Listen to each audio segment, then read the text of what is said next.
Todavía llevaba puestos los zapatos cuando rasqué los números. Las bolsas del súper estaban a medio desempacar, con un paquete de lentejas tambaleándose en el fregadero.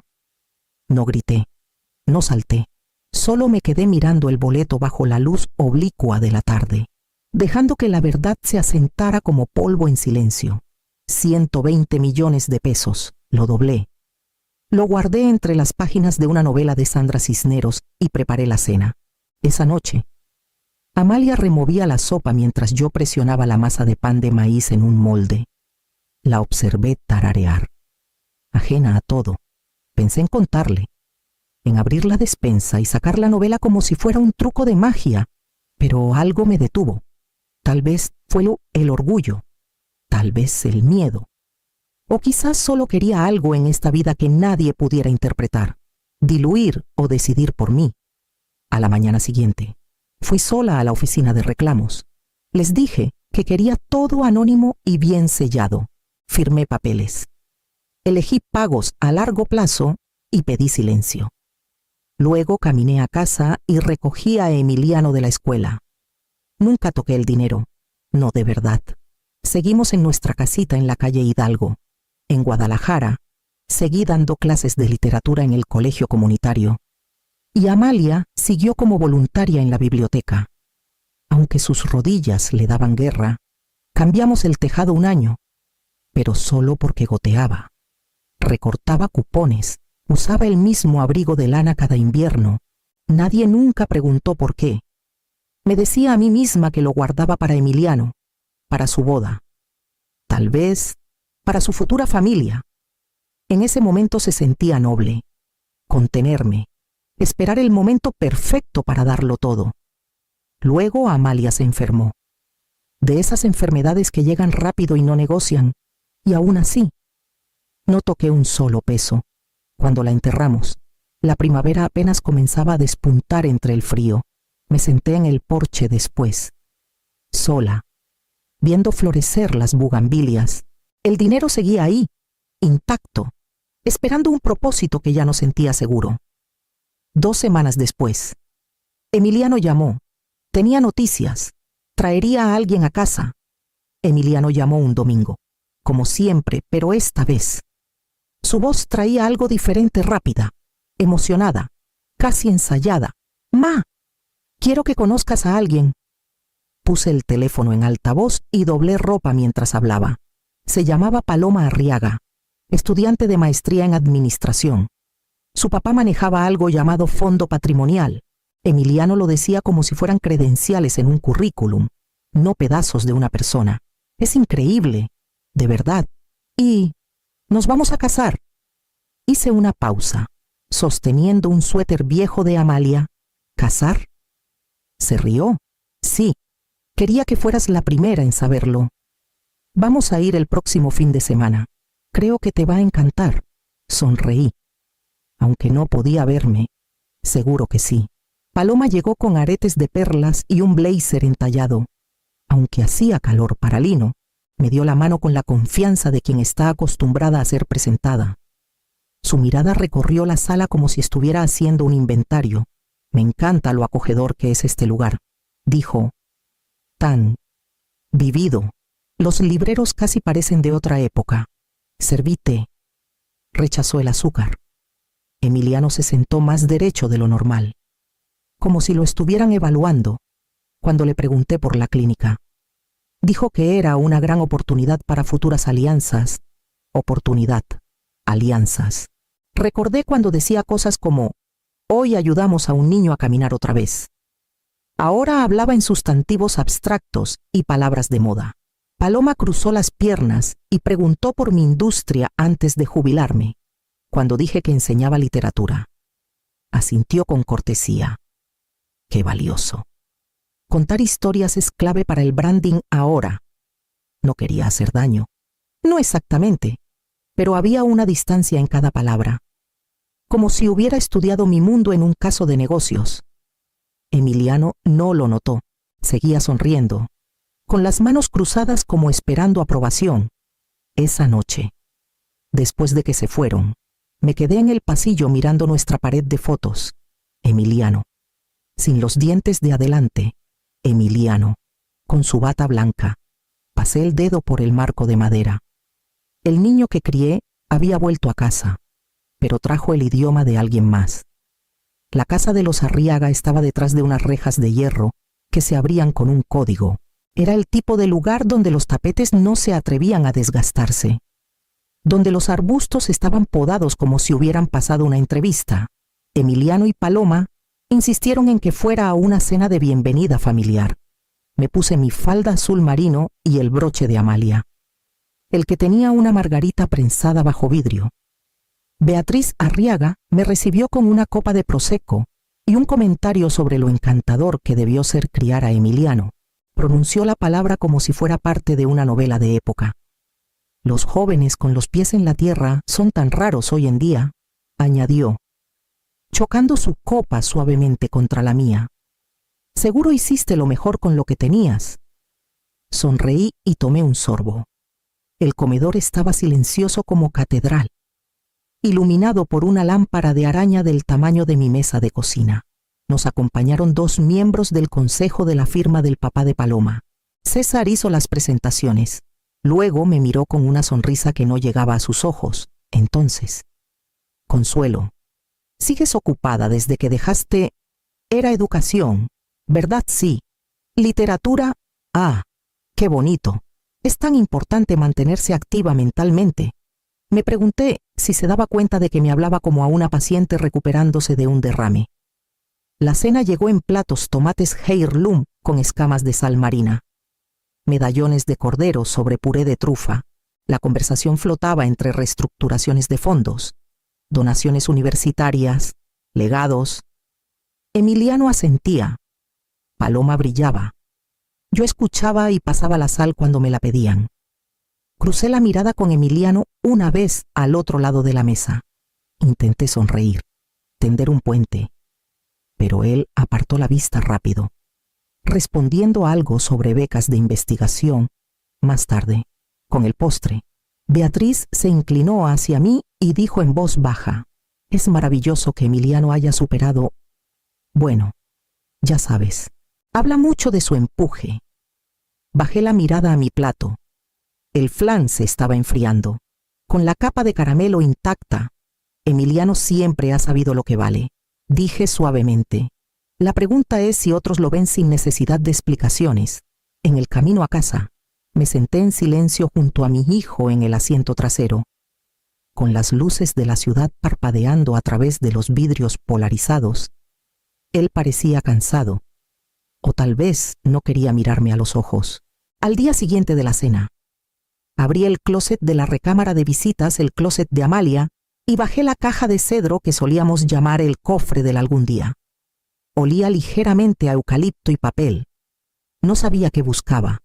Tal vez un recuerdo que no estuviera doblado por el tiempo. Encontré el sobre en el fondo, detrás de una carpeta descolorida con dibujos de Emiliano de primaria. Mi nombre estaba al frente, escrito con la letra cuidadosa y inclinada de Amalia, inconfundiblemente suya. Dentro había una sola hoja, doblada 2 veces, con los pliegues suavizados por los años. La primera línea me hizo sentarme en la orilla de la cama. Consuelo, si estás leyendo esto, me fui primero. Espero que haya sido con suavidad. Escribió que sabía lo del premio de la lotería. Lo supo el mismo día. Notó cómo me movía esa noche.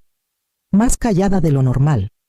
Sabía que guardaba secretos no por desconfianza, sino por disciplina. No me contaste porque querías proteger algo. Lo admiré, pero aún así hice un plan. Espero que lo entiendas. Describió su visión con detalle delicado, una fundación de becas, no solo dinero, sino mentoría, para estudiantes como Emiliano. Alguna vez fue brillantes, hambrientos, invisibles, chicos que trabajaban después de la escuela y aún así sacaban las mejores notas, chicos que nadie recordaba cuando daban los premios.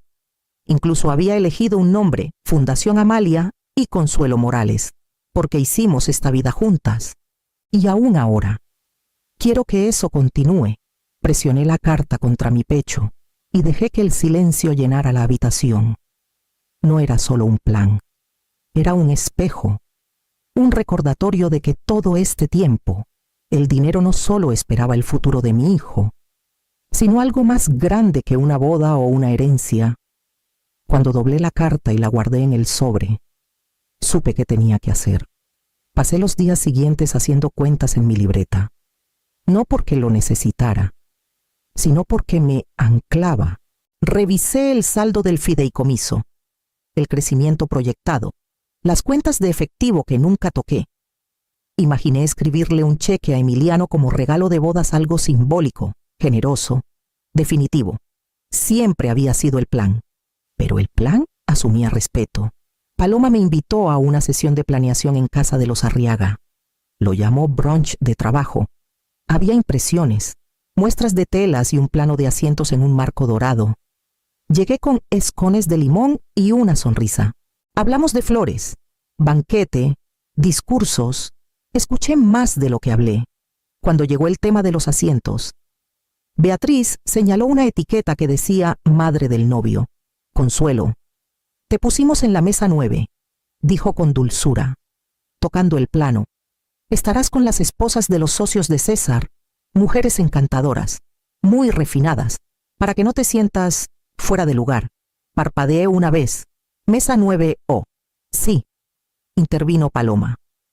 Cerca de la terraza, más tranquila, íntima. Miré a Emiliano. Estaba revisando el borrador del menú. No levantó la vista, no dijo nada. Pensé en la carta de Amalia en mi bolsa, en la fundación, en la elegancia silenciosa de poner tu nombre en algo que crece más allá de ti. Doblé mi servilleta lentamente y la puse sobre mi regazo, alisándola con ambas manos. Mesa 9. Hubo un tiempo en que habría escrito el cheque de todos modos, diciéndome que la generosidad bastaba, que amor y dinero podían vivir separados, pero al ver a mi hijo achicarse para mantener cómoda a alguien más, entendí algo: el amor sin dignidad se pudre en las entrañas. Cuando terminó el brunch, dejé los escones en la barra y agradecí que me incluyeran. Caminé a mi coche. Abrí la puerta y me senté un momento antes de encender el motor. Esa noche, saqué mi libreta, taché Emiliano, regalo de bodas, y escribí una sola línea debajo: mantener la línea. La cena de ensayo fue en un restaurante boutique, en el centro de Guadalajara, pisos de mármol, paredes con espejos y meseros de delantal negro que se movían como sombras. Llegué 10 minutos antes, como siempre. La hostess apenas miró mi nombre antes de llevarme al salón reservado. La mamá de Emiliano, que viene de fuera, anunció Beatriz al entrar, agitando la mano como si presentara a la florista. Algunas cabezas se giraron, la mayoría no. Las amigas de Paloma ofrecieron sonrisas débiles y volvieron a sus teléfonos. Una de ellas, Daniela Odelia, señaló mis zapatos y preguntó si eran vintage. Dije que no, solo eran viejos. Un mesero pasó con una charola de champán. La entrada de servicio está a la izquierda, dijo en voz baja, señalando la cocina. Miré mi vestido negro y mi cardigan gris. No lo corregí. Paloma tampoco. Estaba ocupada ajustando el centro de mesa. Emiliano cruzó mi mirada y me saludó con la mano. Estaba sentado entre Beatriz y César, riendo por algo que no escuché. No le devolví el saludo.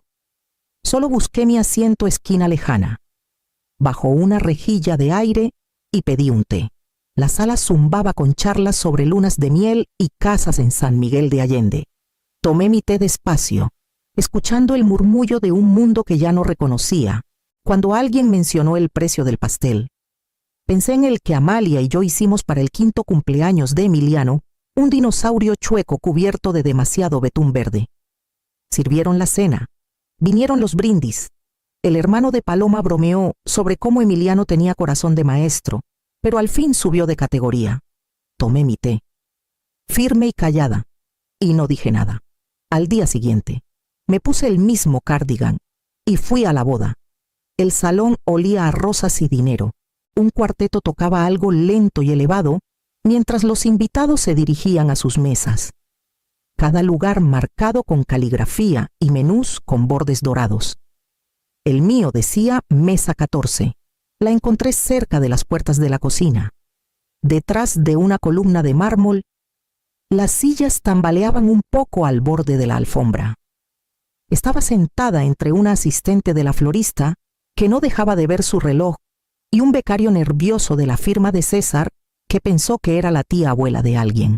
Hablaban a mi alrededor, no conmigo, y estaba bien.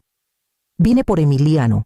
Lo vi deslizarse entre las mesas con su traje entallado, estrechando manos, abrazando a los primos de Paloma, agradeciendo a los socios de César como si fueran familia.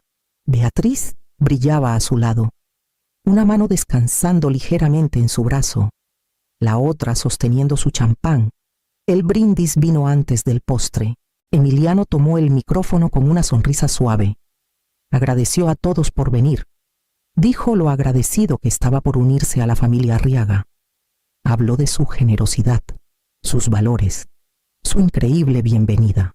Levantó su copa hacia Beatriz y César. Ellos brindaron de vuelta. No hubo mención de Amalia, ni de mí. El salón aplaudió. Alguien secó una lágrima. Miré el borde de mi plato y pensé en la carta aún doblada en mi bolsa, en el dinero intacto por 2 décadas, en el pastel que una vez pasé toda la noche horneando en una cocina sin aire acondicionado. Me levanté en silencio y salí por la puerta lateral, afuera. El aire estaba pesado por el calor del verano temprano.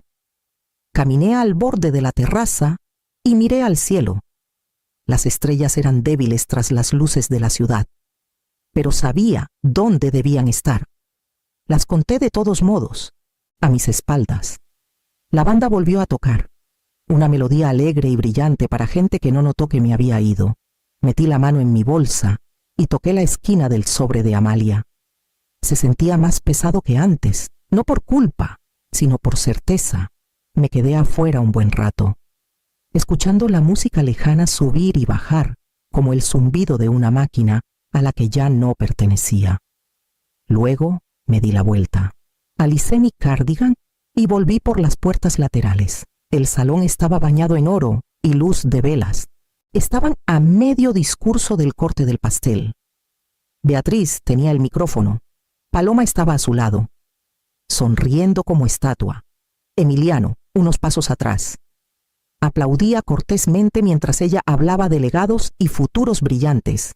Di un paso adelante, caminando lo bastante lento para ser notada, pero sin prisa. Pasé las mesas, una por una, hasta estar cerca del escenario.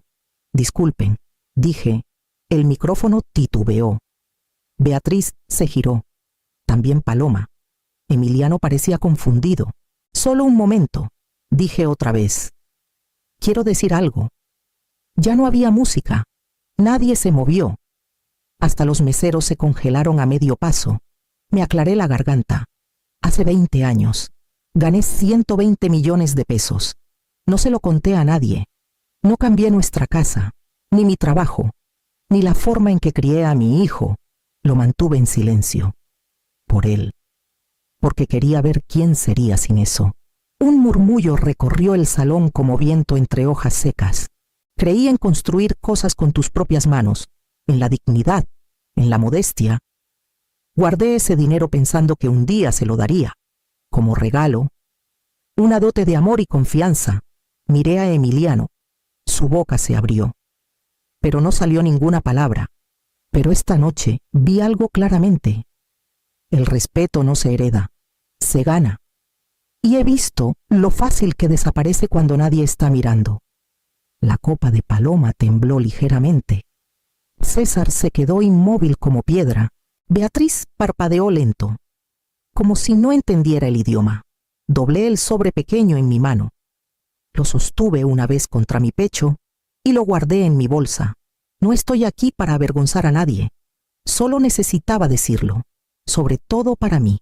Luego bajé del escenario. Pasé las mesas una vez más y caminé hacia la salida. Estaba casi en mi coche cuando escuché la puerta abrirse detrás de mí. Ma. Espera. No me giré. Esperé. Los pasos de Emiliano se ralentizaron al alcanzarme. El silencio entre nosotros tan denso que se podía palpar. ¿Por qué no me lo dijiste? Su voz se quebró. Lo enfrenté. La corbata que llevaba estaba ligeramente torcida ahora. Su saco colgaba abierto, arrugado por estar sentado. Parecía más joven que en el altar, más joven, y de alguna forma, más pequeño, porque necesitaba ver quién sería sin eso. Abrió la boca, la cerró, negó con la cabeza. Nunca habría dejaste que me sentaran atrás, dije. No con dureza, solo con claridad. ¿Viste cómo desaparecía? Bajó la mirada. No sabía qué decir. No quería hacer una escena. No tenías que hacer una escena. Solo tenías que mirarme a los ojos. El aire olía ligeramente a gardenias y asfalto. Adentro, alguien rió demasiado fuerte. Un brindis seguía en marcha.